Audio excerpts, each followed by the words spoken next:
Well, thank you. Aloha, everybody. Aloha. I don't know if you're going to want to use a video of this since I have a U of U baseball cap on. I normally wouldn't be wearing, that's lost on maybe some of you who aren't mainlanders, but U of U and BYU are rivals. But I thought this was at least close to the colors of BYU Hawaii. So maybe just add a little notch on the bottom, it'll look like a Y instead of a U.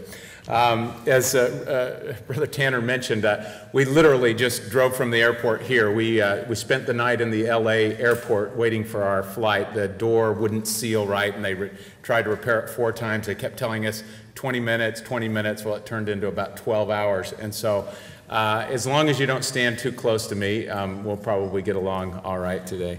It's a great pleasure for me to be here. I actually spoke here about 2 years ago when Brother Richie was here. I had a son, Ben, who was attending BYU Hawaii then, and got me roped into it. I'll say it's a really tough duty to have to come to Hawaii to talk to people, but I love doing this sort of things. I love the energy of youth and people engaged in the education process. I think it's an amazing thing to be able to participate in. I'm very jealous of you, Brother Tanner. This is great. So let me first tell you, this is my family here, and I've crisscrossed the globe many times and spoken from Moscow to Taipei and everywhere in between. And I decided early on to start every presentation that I give with a picture of my family, because they are the most important thing to me. My beautiful wife, Jenny, my daughter, Lizzie, on the left, she's 12 years old, Denali, who was born in Alaska and actually is applying to come to school here at BYU Hawaii next year. On my right, behind is my Brazilian daughter. She stayed with us for a year as a foreign exchange student and became part of our family. My son, Ben, in the back, who is now in the Dominican Republic serving an LDS mission, and Isaac on the left there, who is 15, about ready to turn 16 and start driving and making our neighbors nervous. And I think this is an important point, because as you'll hear from a little bit of my story, my family is not largely but wholly responsible for where I am today. This is, I want you to leave with a couple of ideas here. It's an acronym that maybe is a little bit awkward. We're going to talk about ideas, we're going to talk about courage, we're going to talk about emancipation, and we're going to talk about decisions, which are 4 things that I think are critical for people who want to engage in entrepreneurial affairs to have some knowledge about. And so let me just tell you a little bit about me. I grew up in Salt Lake City, Utah my whole life. As Brother Tanner mentioned, I went to the University of Utah business school, got a degree in accounting, then I went to law school there, and started out my career as a lawyer at one of the large firms in Salt Lake City called Vancott Bagley. I switched firms to a law firm called Stoll Reeves, which is more of a national firm. They're based in Portland, Oregon, became a partner there. And when you're a partner in a large law firm, obviously it's a prestigious thing, but it's also a very secure thing. You don't have to worry about somebody firing you. You still have to work hard. You're not on easy street, but your life becomes fairly secure, and you make pretty decent money as well. Well, I turned 40 years old several years ago, unfortunately now. And that same year, I was approached by a company called Zango. They asked me if I would be their general counsel. My practice, it's a little bit unusual how I got here too, because I started out actually as a tax geek. And I represented a lot of wealthy individuals and their closely held businesses with complex tax planning and estate planning and things like that. Not the sort of thing you would think would lead necessarily to a life in business. But what happened is I became very close to many of my clients and started acting as their outside general counsel, their legal counsel for their companies. So the same year that Zango was looking for a general counsel happened to be the year that I turned 40, and when they first approached me and asked me if I wanted to go along for a wild ride, I said no. I have no interest in that. I've got a very secure future. And they said, well, just come to lunch with us, talk just a little bit. We think you're a good fit for us. And so I went to lunch with them and I thought about it for a little while, and at that time they weren't a brand new company. They'd been around for a few years, and they were in about five countries already, but very small still out of the country. And something sort of happened to me, and I think it was a process of thinking through my future, of practicing law in a large law firm, and realizing that I could see my future very clearly, and that scared me. I think that's the opposite of a lot of people. A lot of people are scared that they can't see their future. It scared me that I could see my future because it was very predictable. It was a very predictable track, very stable, lots of good opportunities to make money, but not really, I think, what I was looking for at that stage of my life. So I joined up with Zango and became their general counsel, and over the course of the next 5 years, we went from 5 countries to doing business in more than 36 countries. I think they're actually up to about 38 or 9 countries now. And they made me the president of the company 2 or 3 years into my venture there with them. And it was a fascinating, amazing, exciting experience. I loved every minute of it. It was the hardest thing I ever did in my life. But probably getting back to that picture of my family, one of the hardest things about it was that I was away from my family all of the time. And so, about actually 2 years ago, it was actually coincident with the time I came here and spoke the first time. About 6 months before that, my then 13-year-old son, I was giving him a tour of, I don't know how to go back on this thing, but I don't know if you saw these facilities here. That was actually taken from a Black Hawk helicopter that I got a ride in down to St. George, and the one down on the far right. But the facilities were beautiful facilities, lots of fun. It was a very fun culture, game rooms where the employees could go up and take breaks. And I was taking my 13-year-old son on a tour of these game rooms, which, of course, his eyes were as big as plates walking through there. And he stopped and just looked up at me and he said, "Dad, I wish you were a lawyer again." And, it didn't quite sink in right there. I was like, well, you went down to my law offices before. They're pretty boring. I don't know if you've ever been to a law office before. They're nice buildings, but they're pretty boring. And he said, "No, I just miss you." And, this is something for those of you who don't have children yet or who have young children, you will never appreciate until you get to my phase in life, because that's just the nature of human beings. We don't appreciate these things. But they grow up so fast. And I felt like I was missing a huge part of their lives. So I decided to take a turn. This was right as the economy was going down, by the way. Zango was still doing fine. And so I did what any reasonable person would do. I decided to do my own thing in a down economy. And I told the founders of the company that I was very fortunate and blessed to have had the opportunity, but I decided to step away. And I actually bought a building literally around the corner from my house and started up my own law practice, and with a very close friend of mine. And as things turns out, it's kind of funny how the world comes around. My old law firm had wanted me to come back. I didn't want to go back into that because I had been bitten by the entrepreneurial bug. And so what is an entrepreneur? I'm going to wreck your quiz question here, right? Because you're going to be able to write this down. Here's your standard dictionary definition, that an entrepreneur is the owner or manager of a business enterprise who by risk and initiative attempts to make profits from, it comes from the French word to undertake, okay? But one point that I want to make is we're all micro-entrepreneurs in one way or another. I think we tend to think big. First of all, let me ask you, how many of you are from the mainland U.S.? Okay, so pretty good. How many of you are not U.S. citizens? So we've got a good chunk of this here.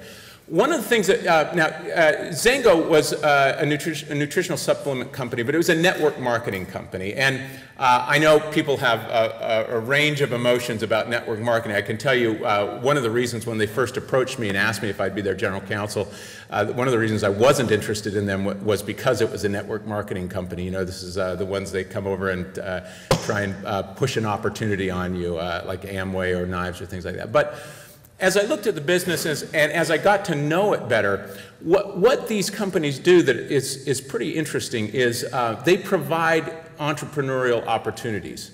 Most of these network marketers that you see out there, and you may not like being bothered by them, but they're entrepreneurs. They're going out and they're putting their time and money to work to try and make a living. And all of us are entrepreneurs in one way or another. It's just the level of risk that you're willing to accept. Even if you're working for somebody else, you know, I don't think we normally would think of that as being an entrepreneur, but what are you doing? You're selling your time, right? There's not much risk involved, but there's not a whole lot of reward other than your hourly wage. So a true entrepreneur is somebody who is either so passionate about an idea or a concept that she's willing to risk everything to make sure the idea comes to life, or is so desperate that she has no alternative but to make an idea or concept come to life. And you see that in all shapes and forms. And one of the things one of the great things that I was able to learn through my experience at Zango was how blessed we are in the United States, and hopefully for those of you who live in other countries, you will be a force for change in those countries. The United States is incredibly friendly towards people starting up their own businesses and making them happen. Now, you know, I know there are arguments that we have too much regulation, but believe me, if you think we have too much regulations in the United States, you know, try Russia, try Japan. You know, these regulations are very restrictive. It's very difficult to get businesses even set up. And so we're very fortunate here that this opportunity exists. And it exists everywhere in the world. It's just in some places it's more difficult. But these distributors of Zango, the reason why it becomes such a popular type of business model in Asian countries, in the East, in Russia, is because it provides an opportunity for people to create their own business. And that's something that people, you know, most people just aren't either creative enough or gutsy enough to figure it out on their own, but you don't have to figure it out on your own. So entrepreneurialism to me is risk. And hopefully it's calculated risk, but that's really what it is to me. It's you making a decision that you believe in yourself enough that you can pull this off on your own. So when I left Zango, started my own law firm, bought a building around the corner, I'd been out of the practice for almost 7 years by that time. Fortunately had some good contacts and key people, but it's a little bit of a scary thing to venture out on your own. But I knew I could do it. I had enough experiences in my life, and within the first 12 months of opening our doors, just me and my partner, we did $1 million in revenue, which is pretty amazing for just a small boutique shop. And what ended up happening is my old firm wanted me back. I didn't want to go back. They wanted to be affiliated with us, and I said, okay. You know, but I don't think you're going to want to be affiliated in the way I want to be affiliated with you. And they said, no, we're willing to be incredibly creative. And so they were actually, and this is one of the keys I'll talk about a little bit later. But so my little law firm of Hale and Wood, me and my partner, we actually hold ourselves out as Stoll Reeves, which is a large national law firm with 400 lawyers, because they wanted the affiliation. They don't gain anything financially from it. We gain the exposure and recognition from it. But that's kind of what it takes, is putting yourself out there and asking for things that you may not think people will be willing to give you. So let's talk about those 4 concepts, the idea. And I'm not going to dwell a whole lot on this because ideas are as varied as the sands on the beach here in Hawaii, you know, and they come to you from different ways. Sometimes they're dropped in your lap. Sometimes you go out and find them. But I'll throw this was one of my early ventures. Actually, my first venture as an entrepreneur was Cakes by Anthony. My first name is actually Anthony. And I paid my way through college making cakes for some local bakeries. And it was great money. I mean, I had, my cost of goods sold were about $5. I made 2 cakes a day and sold them for $25 each. And so in an hour each day was making $50 paying my way through school. I tried to expand. Here's where regulation comes into play.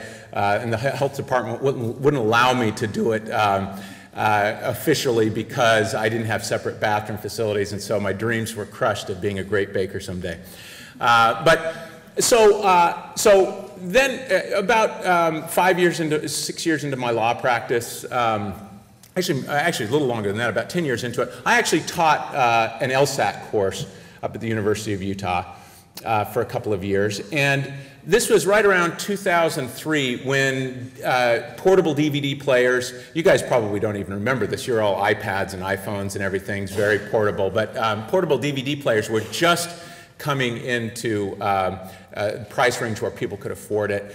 And digital media was becoming better, and I was kind of a video geek. I'm a tax geek, a video geek, I'm all kinds of geeks. But I came up with this idea to put these courses on DVD discs, so that people could have them with them, that they could use them in their home or use them up at school on a portable DVD player, and we'd bundle this together. And I spent, I've got probably 300, 400, 500 hours on this project, filming it. I got a studio.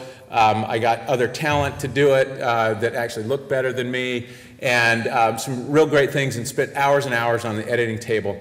And right when I was about to be finished with this project, I ended up taking the job at Zango, and my life collapsed, and the idea collapsed. And it really, it's one of those stories of a good idea that now other people have capitalized on, of course, and there are probably a dozen players out there in the field, and it's a very thriving business.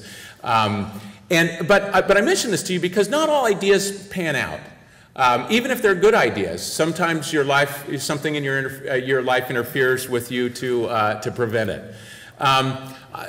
So here's another way that an idea comes to you, maybe. I don't know if any of you have heard of the company Goal Zero. It's about a year and a half old or so.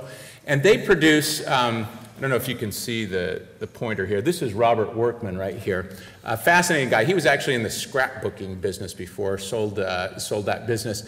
And he wanted to do something good over in the Congo. And as he toured over in the Congo, he realized that a lot of these villages out in the middle of nowhere had no power. And so it's right on the equator. You had light from 6 to 6, and after that, there's no way to really study effectively, no way to kind of continue with commerce after that period of time. So he was looking for a solution to that, and he dived into it with full force and learned all about solar power and power storage, and developed these really unique units to provide power to these villages that have 50 to 60 homes out there. Well, out of that spawned this idea for Goal Zero, and I know that's kind of a lousy picture there, but if you go online, you'll see them. In a year and a half, the company has gone from $0 in revenue to $20 million in revenue out of a total possible market share of $60 million.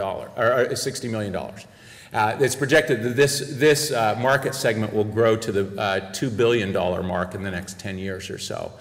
And so, again, this is another way that ideas just come to you, sometimes just dropped in your lap, sometimes because you're doing something else and the idea comes to you. I'm not going to dwell too much on this because, like I said, you'll know when an idea presents itself to you, and it may be out of necessity or it may be in its lap.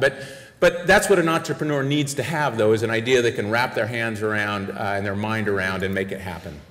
So courage. What do I mean by courage? This is not a great picture. This gentleman right here, his name is Ashok Joshi. He's from India, and he is one of my favorite people on the planet. He is a brilliant man. He has a PhD in chemical engineering, his name on probably 200 or 300 patents. And he was an employee of this company, Ceramatech, until about 1999. It wasn't a very successful company. They do high-tech research and development in high-tech ceramic fields. So they do oxygen regeneration and fuel cells and things like that. And he was presented with the opportunity to buy this company for $2 million. And he took the leap and he did it. And turned that company into a $20 million company 10 years later and sold it. And he continues to work at the business even after that. But it takes a lot of courage to decide you're going to do your own thing. And there are a number of reasons for that. And some of those reasons are because people think your idea is stupid, maybe. There are a lot of people, you know, you look at Steve Jobs, what he did, and I've actually given talks about comparing Steve Jobs to Satan, kind of their philosophy. I'm not an anti-Apple. I have an iPhone, but I think their philosophies were the same way. You know, this is the way to do it, and you will do it this way. But people thought he was crazy too, and he literally has changed the world, the way we communicate, the way we interact with each other. But it takes courage to make that leap. It takes courage also because you know, if you can get a job with somebody else, you know you're going to have a stream of income coming in. When you decide to do your own thing, you don't have that security. It's obvious, but it's one of those things that, frankly, I had talked about doing my own law firm for years before I ever did it. And I didn't quite have the courage to make that leap until now. I liken business to cycling. I'm an avid cyclist, and I've cycled a lot of different places over in Europe. This is me and my best friend from high school, Dr. Taylor, at the top of the Passo Gavia in the Italian Alps. And you can see that there's a smile on my face, but you can believe that I was not smiling the whole way up. This is kind of, this reminds me a little bit of the stock market, looking at business cycles here.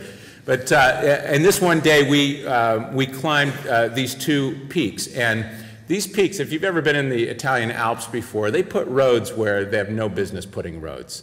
It's crazy. It's steep, and this is me coming up it. It's hard to get a perspective on how steep it is, but there was no smile on my face here.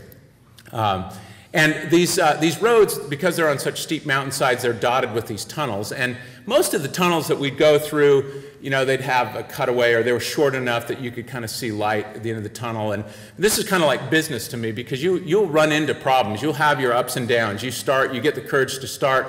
You might have a run of up and down and up and down. And then occasionally you're going to have these tunnels as well. And this one particular tunnel, though, I'm not sure why I took a picture of it before, because I had no idea what I was in for. Have you ever been to despair.com before? It's my favorite website, so I'll tell you a little bit about my personality. But they have all these demotivational posters. This is one of my favorite ones. It says, "It's always darkest before it goes pitch black." And so that's what I saw when I went into that tunnel. And I was tired. I was exhausted. It was near the top of that, the Passo Gavia. Went into the tunnel, and it was just completely pitch black. And I had no idea whether I was going to run into the side of the tunnel. The only thing that told me I was going in the right direction was it was still hard to pedal. And I kind of pushed through and made it to the other side. And again, I'll come back to that picture. You know, you see me with a smile on the face, and that's because when you push through these obstacles that you'll confront, not just in business, but in life, that's what really brings joy. If everything was easy, if everything was downhill, you wouldn't enjoy it, and it wouldn't be any fun. And that's one of the best things I think about being an entrepreneur and being into business, is that challenge of making things work and coming out on top. Now, this is the view looking down the other side, and again, I'm not sure how good you can tell the perspective. It's very steep. And believe me, it was really, really fun going down that. Two of those guys who were with me are doctors. One was an orthopedic surgeon, and after seeing me descend this, he remarked that I had not seen enough trauma cases in my life. But again, the analogy to business is very much like this. You know, you have these moments of just pure ecstasy where you're just blitzing fast, but what you'll also find is that they're a lot shorter than the uphill climbs, just like going downhill on a bike. So the next principle, emancipation. Anybody know what emancipation means?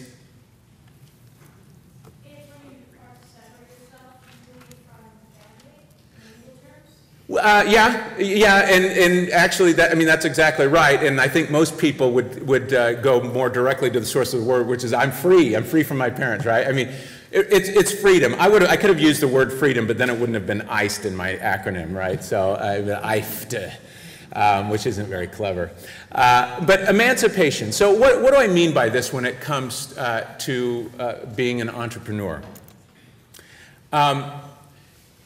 If you are going to take the step out, take the leap out to do your own thing, to be your own boss, you sort of have to be willing to free yourself from the burden of comfort.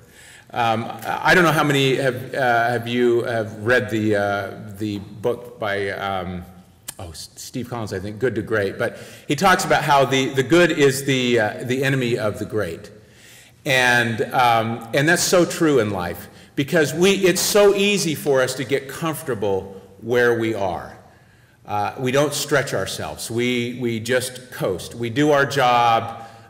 We just do it good enough.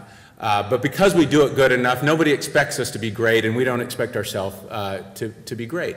But it's also true that once you get accustomed to a certain lifestyle, it's much harder to risk not having that lifestyle. And so I've actually created this matrix. I should have created a sign for it that shows sort of age on the bottom and entrepreneurial risk up on the side. And the curve kind of goes like this, that when you're young, when you're your age, that the risk is very low for you to jump out and do what you want to do. But as you get older and get more obligations, family, and earning a bigger income, the risk gets much higher, and so the opportunity to do entrepreneurial things is less in some ways.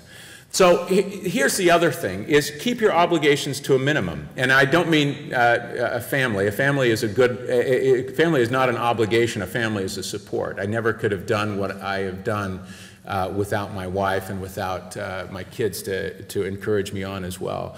But if you've got car payments, credit card debt, a big mortgage, your ability to go out and do something on your own is going to be curtailed because you won't be willing to take that risk, or you won't be able to take that risk. And here's my last point on this, which is free yourself from the imposter syndrome.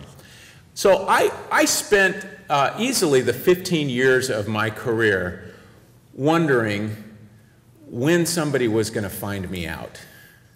I mean, I wondered, I did not think that I was, I don't want to say worthy, but I did not think that I was good enough to be doing the things that I was doing, to be involved with the kinds of clients and businesses that I was involved with.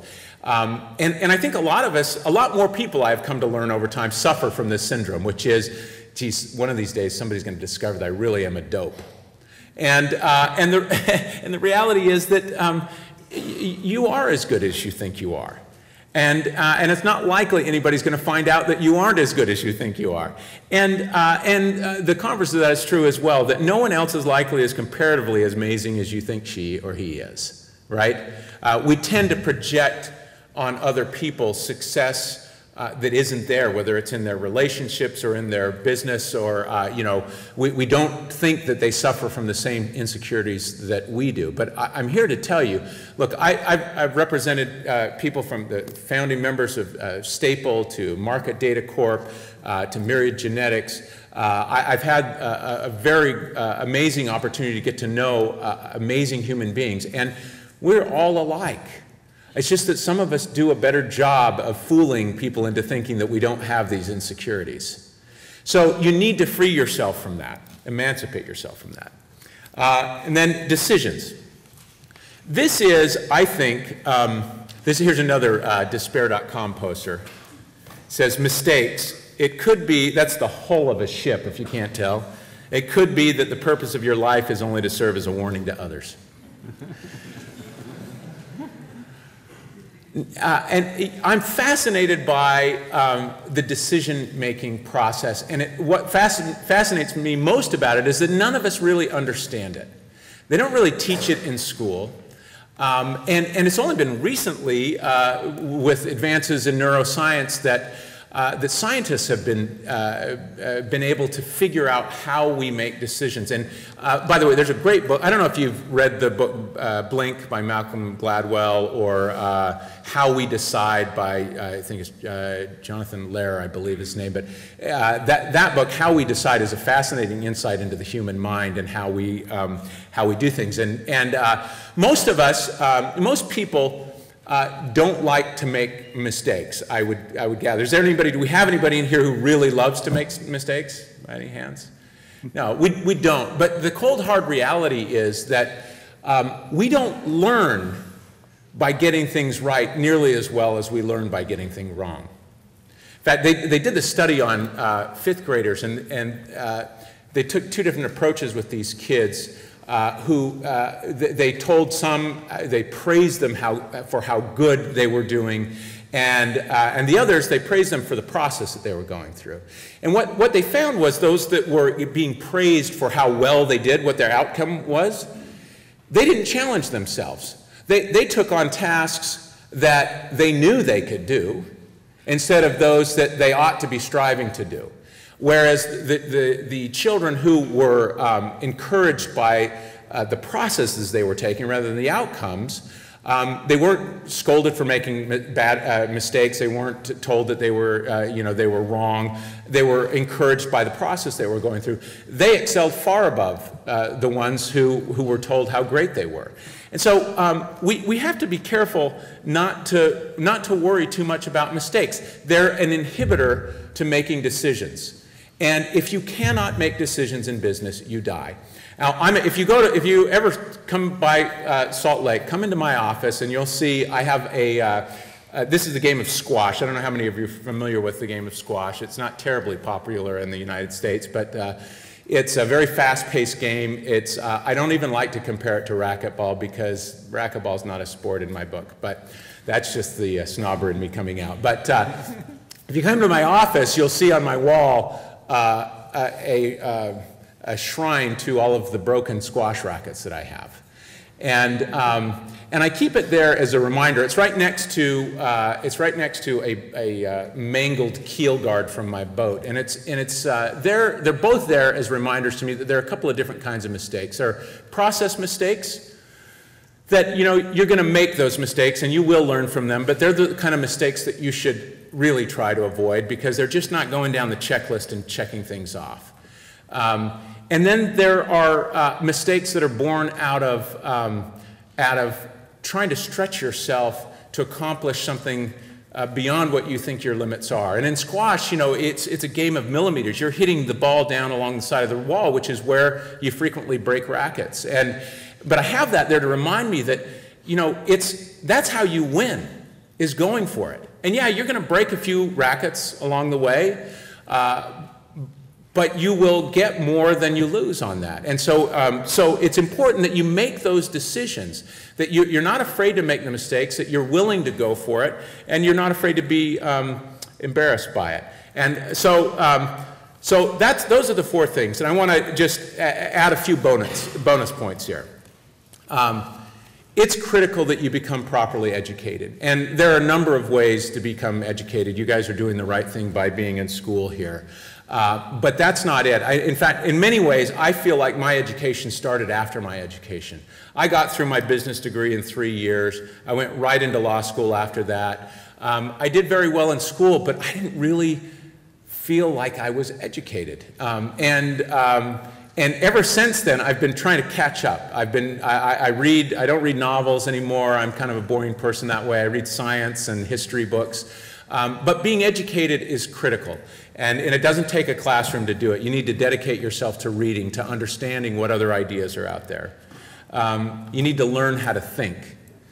And that's not, again, we all think, oh yeah, of course we can think. But you need to learn how to properly analyze things and walk through these. And I meant to make this point about, I'm sort of rushing through this a little bit because I know we're running out of time, about decisions. And I hate to admit this, especially in front of my wife here, but Western thought has taught us that logic is the ultimate goal of learning how to think and learning how to make decisions. Ever since Plato kind of divided the world into the, the chariot driving two horses, the one of logic and the one of emotion, emotion has sort of been pushed down into this less desirable aspect of our lives where logic is the supreme thing. And my wife maybe is chuckling because these are discussions that we've had, and she tends to be a more emotionally driven being, and I tend to be a more logically driven being. But the reality is that you cannot make a good decision without emotion. In fact, you're more likely to make a bad decision without emotion. And so you need to keep that in mind, is that, sometimes we try and analyze things so much. We think so hard about things and we pull in so much data from so many different sources that we lose the whole point in all of the data points. And it makes it impossible for us to decide. And so, that blink moment, that thin slicing, that decision, a quarterback's decision when to throw the pass to the receiver, that is not based on logic. That's based on exposure to ideas and practice and letting emotion drive the decision to make that happen. So to my wife, I will freely admit here, you were right all along. Learn how to write. I don't care whether you are a scientist, whether you're a business person, whether you plan to go into the medical profession. It doesn't matter how brilliant you are if you cannot communicate your ideas to other people. And so you need to focus on that and really work on it and get other people to critique your writing, and don't feel bad when people edit your writing. Everybody needs a good editor. Learn how to speak. Again, this is all part of the communications. You have to, if you're an entrepreneur, you're going to be selling yourself to the world. And if you can't speak and if you can't write, you're going to have a hard time doing that. Here's another point, and I don't mean this in a negative sense. You can't have it all. That's not a bad thing. I think we're taught from early on that we ought to strive to have it all, but you can't.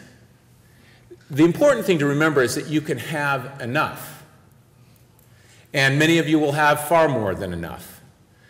But don't beat yourself up over not having it all. The important part of that is to get your priorities straight so that what you do have is what matters. So don't forget the big picture and how critical your role is in that picture. It's not about you. It really isn't about you. This is a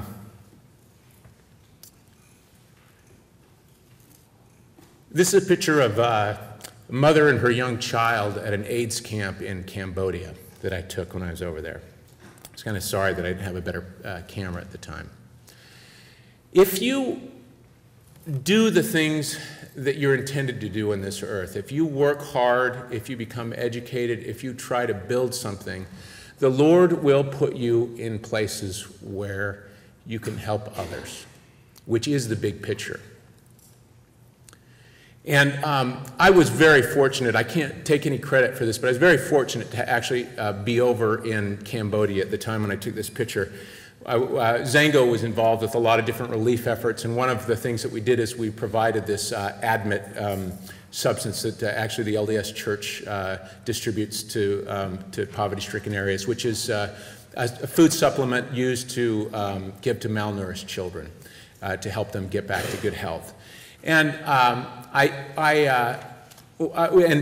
first shipment was coming over to Cambodia, and I wanted to be there when it was there. So I went there, and I met the hospital administrator over there in Cambodia, and talked to him a little bit about this. And he was kind of an interesting guy. He was about 45 years old, had a daughter and a wife, was American. He had been a businessman in Florida, who, sort of similar to me, although in a much better way, when he turned 40, he decided that he needed to do something better with his life. And so he went to run this hospital in Cambodia, this nonprofit hospital in Cambodia, which is absolutely an amazing organization. It's the Sihanouk Hospital. And I was sitting across the table from him, talking to him about his experience and what he was doing there and how he liked it and everything. And he just stopped me cold and he said, "Are you a religious person? Are you a person of faith?" And I have to confess, I'm not somebody who talks a lot about my faith in business settings and things like that, and it kind of just caught me off guard. That wasn't a question that I was anticipating. But he said, I said, "Yeah, I am a person of faith." And he said, "Well, I need to tell you something." He said, "When I got to this hospital 6 months ago, I was trying to analyze how we could make this a better place, because Cambodia is a tough place, and it's been through a lot with the Khmer Rouge and everything like that." And he said, we figured out two things when I got here. And one was we needed some money to renovate the entryway to the hospital, because it's very dark and dank, and these people are poor, and we want it to be a better situation. He said the other was that most of these kids and people who come in here are malnourished, and so they don't heal as well as people who have proper nourishment. And he said, I prayed to God for some help with this. He said, the next week, I was contacted by Zango saying they wanted to donate this food supplement that would help these people. So, again, I can't take any credit for being part of that chain, but to be there and witnessing the hand of God at work for his children was an absolutely humbling and incredible experience. So it's my testimony to you that if you will work hard, if you'll apply the principles of the gospel to your life, if you will stretch yourself, use your ideas, use your courage, you will become instruments in the hand of the Lord, and you will be able to help other people. And this is my testimony I leave with you in the name of Jesus Christ. Amen.